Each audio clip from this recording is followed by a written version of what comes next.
नाज़रीन, हिंगोरजा में youth appreciation के ऑर्गेनाइज़र आकिल फरहाद आराई ऐं उन जी टीम पारां कोशिश करण वारनि जी कॾहिं हार न थींदी आहे जे उनवान हेठि हायर सेकेंडरी स्कूल में शानदार तक़रीब मुनक़िद कई वई।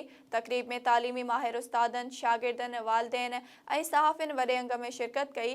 तक़रीरी मुक़ाबले में पोज़ीशन खणंदड़ स्कूलनि जे शागिर्दनि खे एवार्ड ॾिना विया।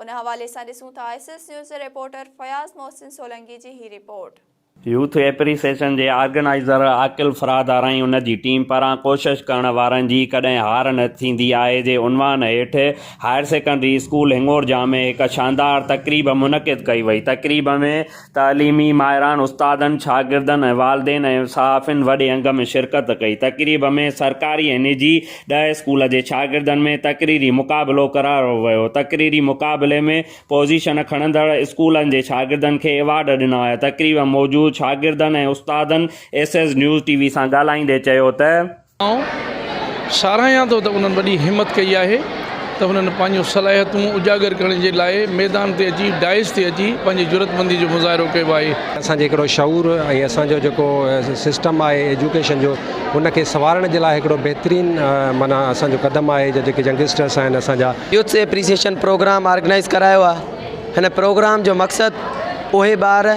जेके पंहिंजी ज़िंदगी में अॻिते नथा वधी सघनि उन्हनि खे हिकु सुठी राह ॾियण लाइ असां हीउ प्रोग्राम ऑर्गेनाइज़ कयो आहे। असां हिन टीम जे मेंबरनि खे असां ॾियूं त थैंक यू था चऊं, क्योंकि हे प्रोग्राम असांजी दिलि ख़ुशि थी वई आहे त असां चाहियूं था त हे प्रोग्राम हर साल थींदो रहे। हिंगोरजा में सेकेंड दफ़ा इहो प्रोग्राम थियो आहे।